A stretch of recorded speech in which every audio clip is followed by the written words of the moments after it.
Welcome back. This will be part 2 of the FRS build, and hopefully we get to get this engine back in the car. We were able to get the, let's see, I had 2 driver's side engine mounts. They did quite quickly send us a replacement passenger side engine mount, so now we can get this engine in the car, and I can start creating a trans mount. And then I think our power plant will officially be in the car. I did order some other bits, which won't ruin the surprise, but we ordered a bunch of other little things for the car to get the, to really just create the whole car. Some suspension bits, some rear diff stuff. Yeah, so kind of excited for that stuff to show up.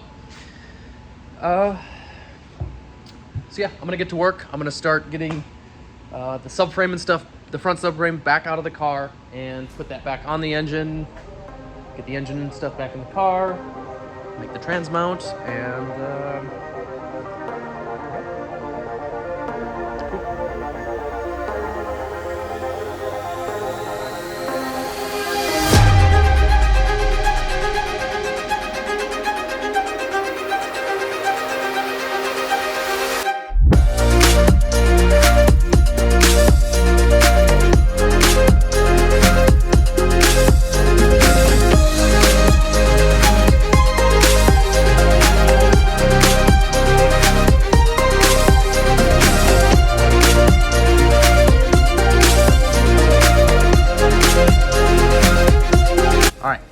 engine is in, but it's not exactly where I like it. There's a lot of space all the way around the engine, but it's a little too far forward. I think that's going to make some of this stuff in the front end a little cluttered, especially once I get the water pump and stuff on. I'm not going to have a lot of room for the hoses. The alternator is going to be, probably I'm going to put that down. But these engine mounts do have a little bit of adjustment to them, so I can move them a little bit. I don't know if you can see that. Little holes there. Right now I have it in, I think, the most forward. Yeah, I think it's the most forward spot. So I can go back with it. There's plenty of room for the pan here. The only thing we're probably gonna start hitting, which I'm pretty close, right up here. I'll have to do a little more pounding, maybe cutting, we'll see. But I can go back at least a solid inch, I think. Got my tool. We're gonna give this a shot.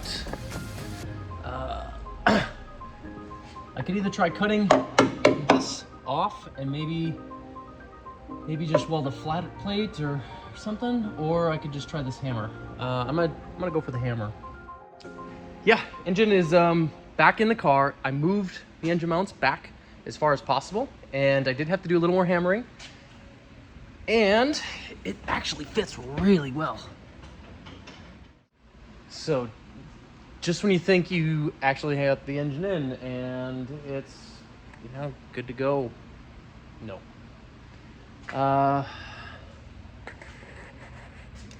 We're hitting up here. The trans isn't actually high enough.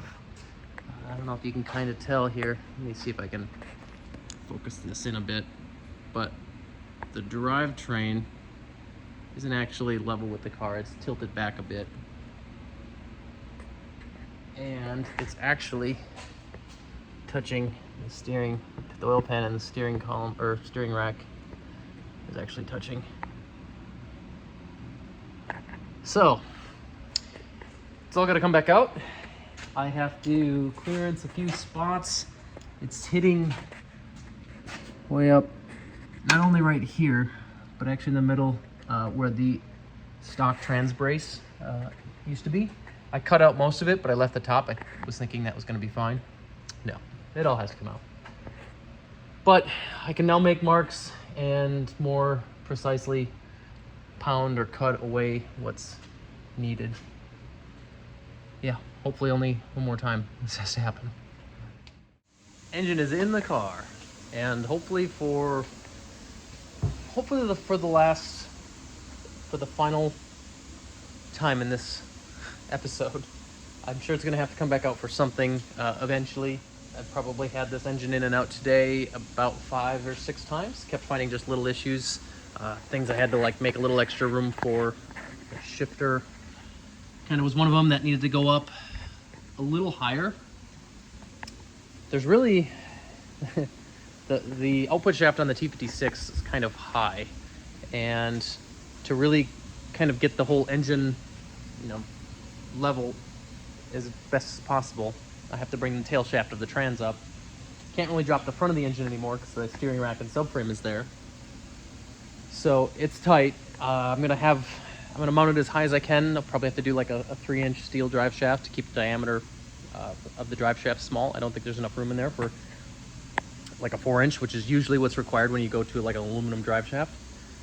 So we'll probably just do a steel drive shaft, and I'm probably gonna have to cut out a few things in the tunnel still to make some room. But so far, I think we're good.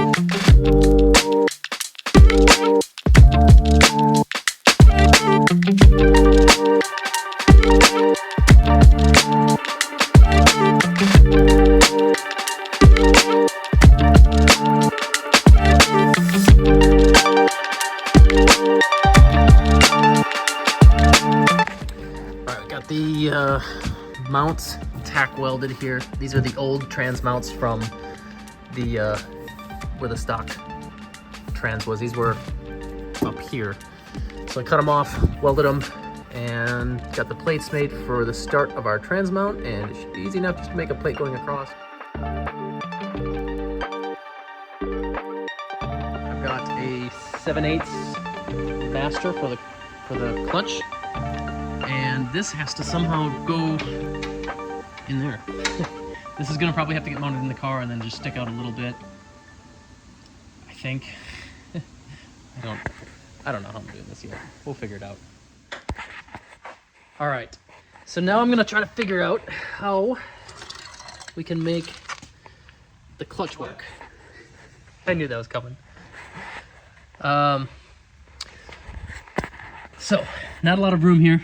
The driver's side head of the LS is blocking where the master would normally be for the clutch. So my idea, we'll see if this actually works, is this is the pedal assembly on an FRS. It actually uses a rod that pushes the master all the way over to almost where the gas pedal would be. But I'm gonna mount, and I went with a 7/8 master, just kind of looking up, that seems to be about the size most LSs require. But I'm gonna mount this almost entirely all the way under the dash, and there'll just be a little piece poking out. All right, I got a plate made, just a standard flange for the master, and I got it kind of just tacked in here. I think it's gonna work.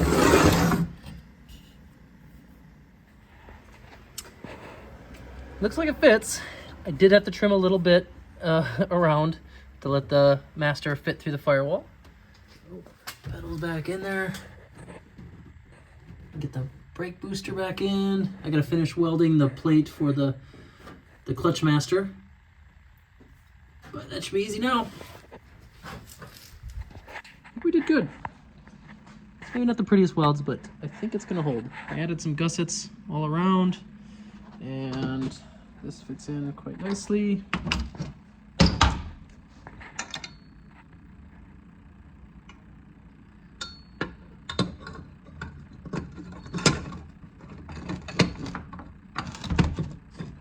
Ooh, still a little warm. I